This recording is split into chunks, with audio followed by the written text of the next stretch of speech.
Não importa onde você parou. Não importa o momento da vida em que você se cansou. O que importa é que é sempre possível recomeçar. É necessário recomeçar. Recomeçar é dar uma nova chance a si mesmo. É renovar as esperanças na vida e, o mais importante, acreditar em você de novo. Sofreu muito nesse período? Chorou muito? Foi limpeza da alma. Ficou com raiva das pessoas? Foi para perdoá-las um dia. Sentiu-se só por diversas vezes? É porque fechaste a porta até para os anjos. Acreditou que tudo estava perdido? Era o início da tua melhora. Pois é, agora é hora de reiniciar, de pensar na luz, de encontrar prazer nas coisas simples de novo. Que tal um corte de cabelo arrojado, diferente? Um novo curso? Ou aquele velho desejo de aprender a pintar, desenhar, dominar o computador, ou qualquer outra coisa? Olha, quanto desafio! Olha quanta coisa nova nesse mundo de meu Deus te esperando. Tá te sentindo sozinho? Besteira? Tem tanta gente que você afastou com seu período de isolamento. Tem tanta gente esperando apenas um sorriso teu para chegar perto. Quando nos trancamos na tristeza, nem nós mesmos nos suportamos. Ficamos horríveis. O mau humor vai comendo o nosso fígado até a boca ficar amarga. Recomeçar. Hoje é um bom dia para começar novos desafios. Onde você quer chegar? Ir alto? Sonhe alto. Queira o melhor do melhor. Queira coisas boas para a vida. Pensando assim, trazemos para nós aquilo que desejamos. Se pensamos pequeno, coisas pequenas teremos. Já se desejamos fortemente o melhor e principalmente lutarmos pelo melhor, o melhor vai se instalar na nossa vida. E é hoje o dia da faxina mental. Joga fora tudo que te prende ao passado, ao mundinho de coisas tristes, fotos, peças de roupa, papel de bala, ingressos de cinema, bilhetes de viagens e toda aquela tranqueira que guardamos quando nos julgamos apaixonados. Jogue tudo fora, mas principalmente esvazie seu coração. Fique pronto para a vida, para encontrar de novo o amor. Lembre-se, somos apaixonáveis. Somos sempre capazes de amar e ser amados. Amar muitas vezes, muitas pessoas. Afinal de contas, nós somos o amor. Porque sou do tamanho daquilo que vejo.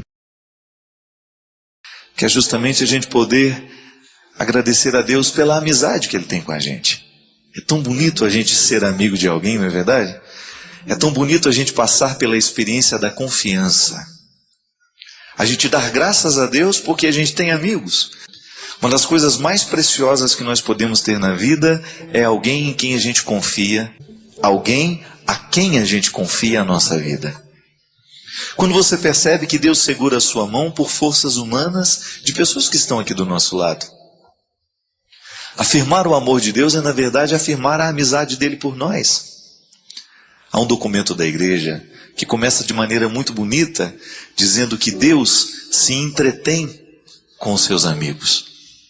O que é o entretenimento? É quando a gente tem a oportunidade de nem perceber que o tempo está passando, porque a gente está muito bem acompanhado. E geralmente quando nós estamos muito bem acompanhados, vivendo alguma coisa muito boa, a gente não percebe que o tempo passou. Diferente quando nós estamos do lado de pessoas que não são muito agradáveis, ou vivendo situações desagradáveis, a sensação é de que o tempo é maior do que ele dura no relógio. Por isso que toda hora a gente fica olhando, oh meu Deus, o tempo não passa, não vê a hora de ir embora. Diferente de quando nós estamos em situações confortáveis, em que pessoas que nós amamos estão diante de nós, partilhando aquele momento da vida, mesmo porque a beleza da vida, ela se multiplica cada vez que a gente partilha com alguém que a gente ama. Esse é até um mistério que vale a pena a gente identificar o tempo todo na vida. Se você quiser multiplicar a vida, você precisa dividi-la. A multiplicação só acontece se houve a divisão. Parece contraditório, mas é verdadeiro. Pode ser contraditório na teoria, mas é verdade na prática. A gente multiplica o que é bom, à medida em que a gente divide com os outros. É um mistério da vida, é um mistério de Deus nos ensinando que essa experiência de nós sermos quem somos, de fazermos o que fazemos, só tem sentido se nós estivermos acompanhados por pessoas que a gente ama. Pessoas a quem nós somos gratos. Essa palavra gratidão é tão forte, ela é tão cheia de significado na vida humana. Dar graças porque você recebe aquilo que você nem merece. Porque o verdadeiro amigo, ele costuma nos oferecer o que a gente não merece. Porque se nós formos analisados a partir do que a gente faz de certo ou de errado, geralmente não sobra muita coisa, a gente erra muito nessa vida. Mas as pessoas que nos amam, elas não desistem de nós, mesmo quando nós fazemos tudo errado. A gente começa assim, agradecendo a Deus, porque mesmo quando nós não fazemos nada do que Ele gostaria que a gente fizesse, Ele continua nos amando. Mesmo que a gente faça tudo errado, mesmo que a gente não acerte, mesmo que a gente caia, mesmo que a gente peque, Ele está sempre ali para nos olhar nos olhos como um amigo olha para o outro amigo. E se entretém conosco. Como diz de maneira tão bonita o documento que fala da Sagrada Escritura. Da revelação, é um documento que trata da revelação. Quando nos diz que Deus entrou no mistério da vida humana, ama a humanidade e se entretém com ela. Quem sabe hoje, nesse programa, você possa descobrir um jeito de se entreter com Deus. De você nem perceber que o tempo vai passar. De você fazer uma experiência de ficar em Deus por alguns minutos, por algumas horas, algum tempo. Que de repente não cabe no relógio. Mas quem sabe você possa descobrir então um entretenimento em Deus. E cada vez que a gente se entretém em Deus, nosso coração se enche de esperança, porque Deus só nos fala coisas agradáveis. Ele pode até mexer nas nossas feridas, mas Ele mexe para curar. Ele mexe para orientar os nossos caminhos. Porque todo aquele que ama quer ver bem encaminhado o amado. Que é justamente a gente poder agradecer a Deus pela amizade que Ele tem com a gente. É tão bonito a gente ser amigo de alguém, não é verdade? É tão bonito a gente passar pela experiência da confiança. A gente dar graças a Deus porque a gente tem amigos. Uma das coisas mais preciosas que nós podemos ter na vida é alguém em quem a gente confia, alguém a quem a gente confia a nossa vida. Quando você percebe que Deus segura a sua mão por forças humanas de pessoas que estão aqui do nosso lado. Afirmar o amor de Deus é, na verdade, afirmar a amizade dele por nós. Há um documento da igreja que começa de maneira muito bonita, dizendo que Deus se entretém com os seus amigos. O que é o entretenimento? É quando a gente tem a oportunidade de nem perceber que o tempo está passando, porque a gente está muito bem acompanhado. E geralmente quando nós estamos muito bem acompanhados, vivendo alguma coisa muito boa, a gente não percebe que o tempo passou. Diferente quando nós estamos do lado de pessoas que não são muito agradáveis, ou vivendo situações desagradáveis, a sensação é de que o tempo é maior do que ele dura no relógio. Por isso que toda hora a gente fica olhando, oh meu Deus, o tempo não passa, não vê a hora de ir embora. Diferente de quando nós estamos em situações confortáveis, em que pessoas que nós amamos estão diante de nós, partilhando aquele momento da vida, mesmo porque a beleza da vida, ela se multiplica cada vez que a gente partilha com alguém que a gente ama. Esse é até um mistério que vale a pena a gente identificar o tempo todo na vida. Se você quiser multiplicar a vida, você precisa dividi-la. A multiplicação só acontece se houve a divisão. Parece contraditório, mas é verdadeiro. Pode ser contraditório na teoria, mas é verdade na prática. A gente multiplica o que é bom, à medida em que a gente divide com os outros. É um mistério da vida, é um mistério de Deus nos ensinando que essa experiência de nós sermos quem somos, de fazermos o que fazemos, só tem sentido se nós estivermos acompanhados por pessoas que a gente ama. Pessoas a quem nós somos gratos. Essa palavra gratidão é tão forte, ela é tão cheia de significado na vida humana. Dar graças porque você recebe aquilo que você nem merece. Porque o verdadeiro amigo, ele costuma nos oferecer o que a gente não merece. Porque se nós formos analisados a partir do que a gente faz de certo ou de errado, geralmente não sobra muita coisa, a gente erra muito nessa vida. Mas as pessoas que nos amam, elas não desistem de nós, mesmo quando nós fazemos tudo errado. A gente começa assim, agradecendo a Deus, porque mesmo quando nós não fazemos nada do que Ele gostaria que a gente fizesse, Ele continua nos amando. Mesmo que a gente faça tudo errado, mesmo que a gente não acerte, mesmo que a gente caia, mesmo que a gente peque, Ele está sempre ali para nos olhar nos olhos como um amigo olha para o outro amigo. E se entretém conosco. Como diz de maneira tão bonita o documento que fala da Sagrada Escritura. Da revelação, é um documento que trata da revelação. Quando nos diz que Deus entrou no mistério da vida humana, ama a humanidade e se entretém com ela. Quem sabe hoje, neste programa, você possa descobrir um jeito de se entreter com Deus. De você nem perceber que o tempo vai passar. De você fazer uma experiência de ficar em Deus por alguns minutos, por algumas horas, algum tempo. Que de repente não cabe no relógio. Mas quem sabe você possa descobrir então um entretenimento em Deus. E cada vez que a gente se entretém em Deus, nosso coração se enche de esperança, porque Deus só nos fala coisas agradáveis. Ele pode até mexer nas nossas feridas, mas Ele mexe para curar. Ele mexe para orientar os nossos caminhos. Porque todo aquele que ama quer ver bem encaminhado o amado. Queres jejuar nesta quaresma? Abstém-se de julgar os outros e descobre Jesus Cristo neles. Jejua de palavras críticas, mordazes e enche-te de frases que purificam. Jejua de descontentamentos e enche-te de gratidão. Jejua de irritação, ódio, cólera e enche-te de mansidão e paciência. Jejua de pessimismos e enche-te de otimismo e esperança. Jejua de preocupações e enche-te de confiança em Deus.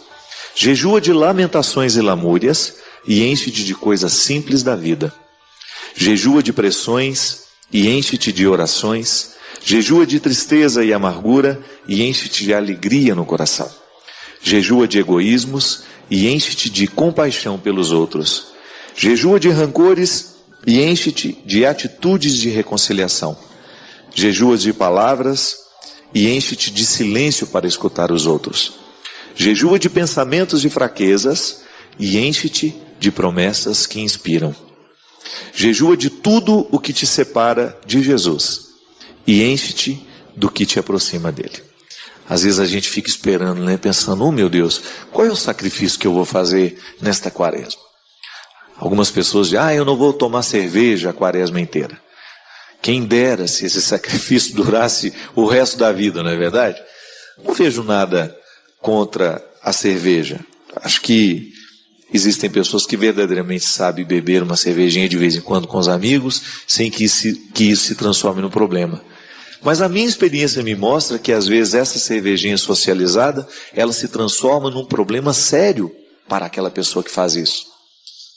O alcoolismo começa assim, né, minha gente? Então quem sabe um sacrifício vai ser maravilhoso, um sacrifício que verdadeiramente vai fazer bem a todo mundo, que a gente não pode pensar de maneira egoística o que a gente escolhe para fazer na quaresma. Vou ficar sem comer chocolate. Tá bom, você está fazendo um sacrifício que tem valor diante de Deus. Agora, se você escolhe fazer alguma coisa que vai repercutir diretamente nas pessoas que estão em você, pode ter certeza que isso tem uma validade ainda maior. Sabe por quê? Porque isso melhora o seu relacionamento com as pessoas. Então eu vou fazer o sacrifício de nesta quaresma não falar mal dos outros. Vou fazer um esforço sobre-humano de não permitir que aconteçam fofocas ao meu redor. Pronto. Você está verdadeiramente tendo um gesto que não é apenas uma restrição, como vou deixar de comer chocolate, mas você está transformando o seu coração num espaço melhor e dando aos outros também uma oportunidade de ter um mundo melhor. É uma atitude que tem desdobramentos, não é? Se eu deixo de comer o chocolate e vivo essa restrição, qual que é o benefício que eu posso ter? Qual é a grande força deste sacrifício diante de Deus? Eu educar a minha vontade, eu começar a ser capaz de dizer não às coisas. Mas nem sempre tem um desdobramento social, né?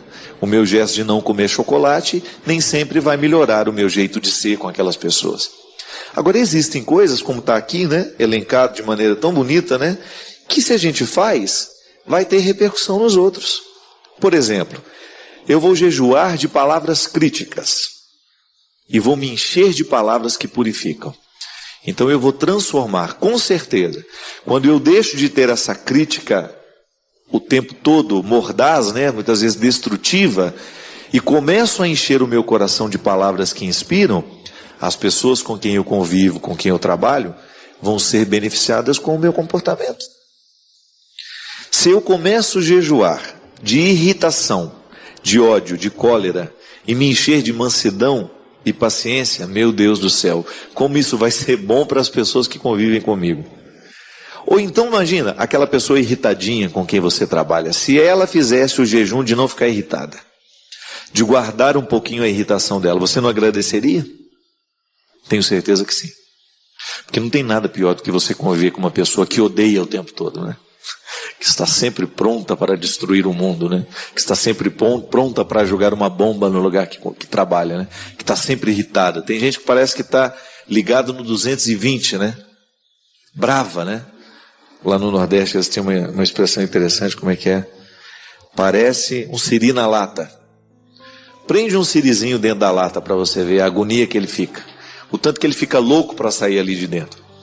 Às vezes existem pessoas que são assim também. Fica igual um siri na lata, irritado e bravo. E essa irritação acaba fazendo parte daquela pessoa. Todo mundo já olha para ela sabendo que ela é irritada, que ela é sempre mal-humorada. Pelo amor de Deus. Faz um jejum disso. Começa a se comprometer diante de Deus. Eu não quero mais ter essa cara emburrada. Vou permitir que Deus transforme a minha cara. Vou permitir que Deus transforme o meu humor. Vou lá fazer os meus sacrifícios práticos de quaresma, as minhas orações, mas vou unir a estes sacrifícios um compromisso de viver melhor, de ser um ser humano melhor. É igual às vezes a gente tem a pessoa que faz sacrifício, ela não come, ela está jejuando, mas porque está jejuando ela fica no mau humor danado. Ela trata mal as pessoas que estão por perto, ela trata mal as pessoas que conversam, as pessoas que não sabem o mesmo tanto que elas sabem. E aí fica difícil, né? Porque o que vai acontecer? Nós vamos perder a oportunidade de fazer uma ponte entre a restrição e o crescimento que essa restrição pode me trazer. A restrição por ela mesma, tudo bem, fiquei 40 dias sem comer chocolate. Mas o que isso afetou no meu comportamento? Eu tenho que fazer uma ponte entre a restrição e o desdobramento dela, a consequência. Fiquei sem comer chocolate, mas alguma coisa tem que ter acontecido comigo, lá dentro do meu coração. Jesus mesmo falou no Evangelho num domingo aí que eu não me lembro qual foi. Ele justamente nos alertava as pessoas daquele tempo e serve para nós hoje, que nós não podemos praticar a religião das aparências. Nós não podemos fazer jejum para que os outros olhem para nós e digam, nossa, como eles são religiosos. Não. A religião que verdadeiramente transforma, e foi isso que Jesus ensinou, e foi por isso que ele morreu, é uma das principais causas da morte de Jesus, foi justamente nos ensinar os passos da religião interior.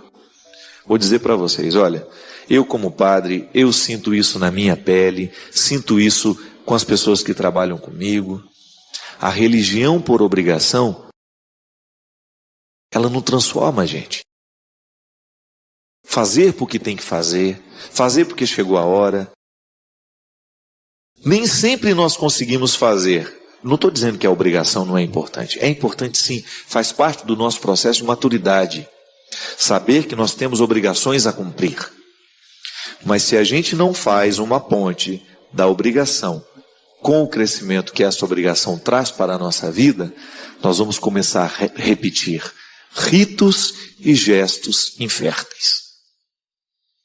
Nós precisamos descobrir que há sempre alguma coisa que precisa nos fazer crescer.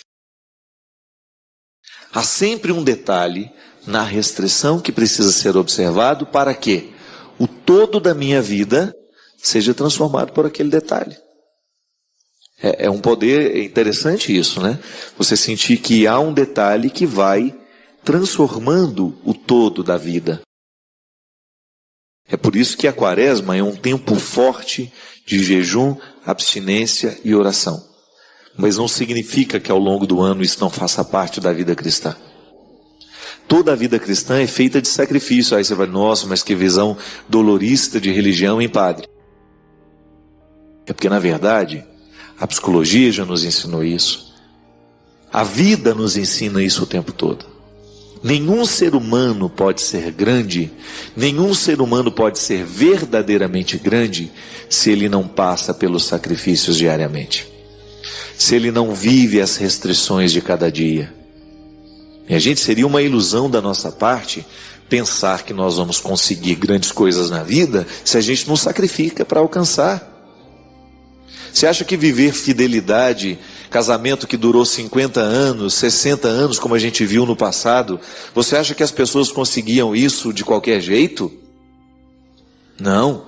Só que tinha um detalhe, a capacidade de resignar-se do ser humano de 20 anos atrás, parecia ser muito maior do que a nossa de hoje. A nossa geração, as nossas gerações agora, eu sou mais velho até, né? Tem as gerações agora, do presente e do futuro, elas não são muito propensas a sacrifícios. Quando você fala de restrição, ixi, meu Deus. Por que cresce tanto hoje a mística dessas religiões que não estão comprometidas com nada? Ah, eu acredito que Deus é uma energia, uma força superior. Religião é bobagem. Ter religião é coisa do passado. Não é necessário. Eu não estou preso a nenhuma fé. Isso é um discurso bonito que muitas vezes esconde preguiçoso. É um escudo que protege gente preguiçosa. Porque esse Deus, que é energia, né, que todo mundo fala, que muita gente fala hoje, que não compromete com nada, que não compromete com ninguém, isso é coisa de gente preguiçosa. E olha, e se tem uma coisa que nós podemos afirmar, sem medo de errar, o cristianismo não é uma proposta para gente preguiçosa. O cristianismo não é uma proposta para gente molenga. É exigente. É exigente e vai pedir de nós o tempo todo uma resposta. Sabe por quê? Configurar a nossa vida à vida de Jesus dá trabalho. Aquela frase de Pilatos, eis o homem.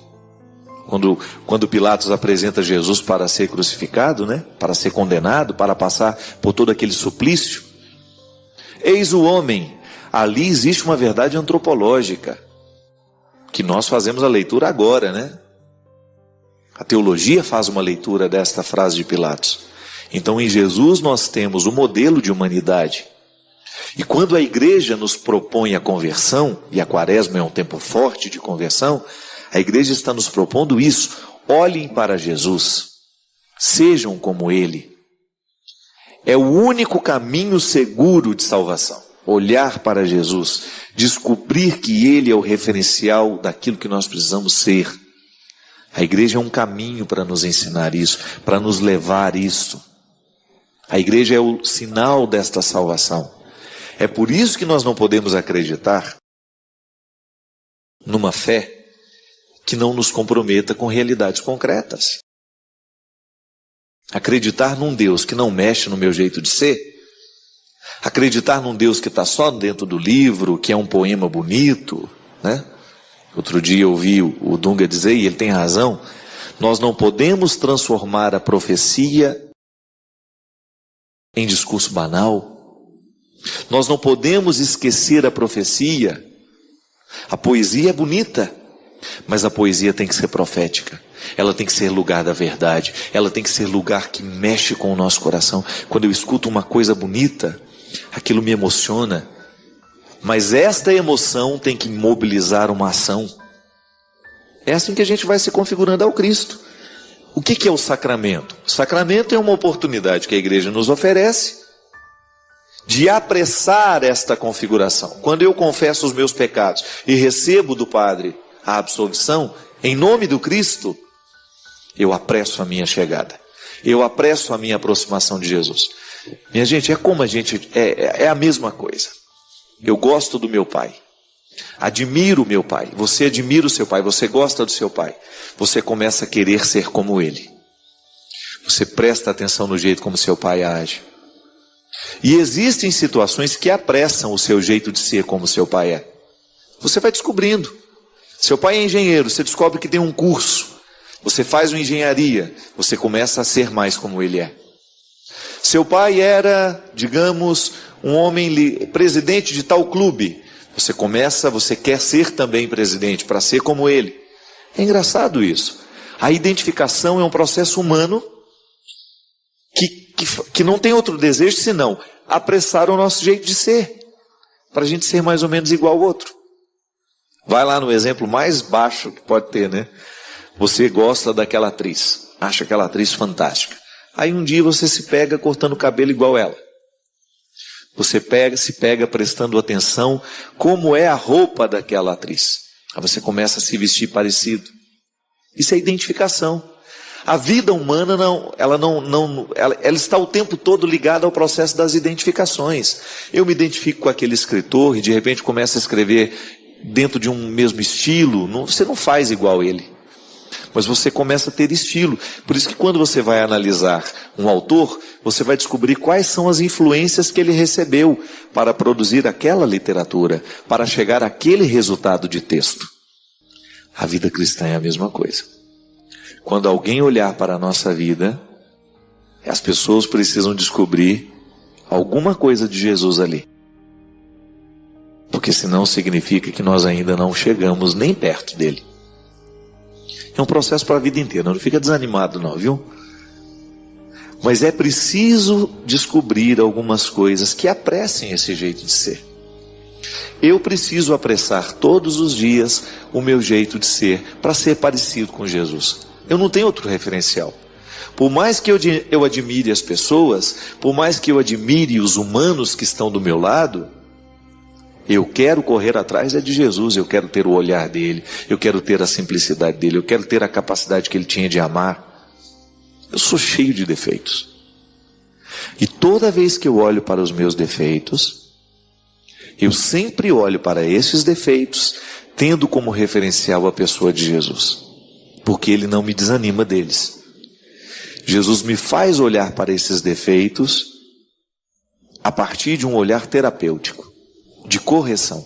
Então, padre, se você ainda não consegue ser como eu sou aí, com seu coração, porque você ainda guarda muito rancor, fica atento, para na hora que alguém lhe magoar, não demorar dentro de você tanto tempo essa mágoa. Valorizamos sua contribuição. Deixe seu comentário, inscreva-se para mais descobertas e convide outros a fazerem parte desta conversa significativa.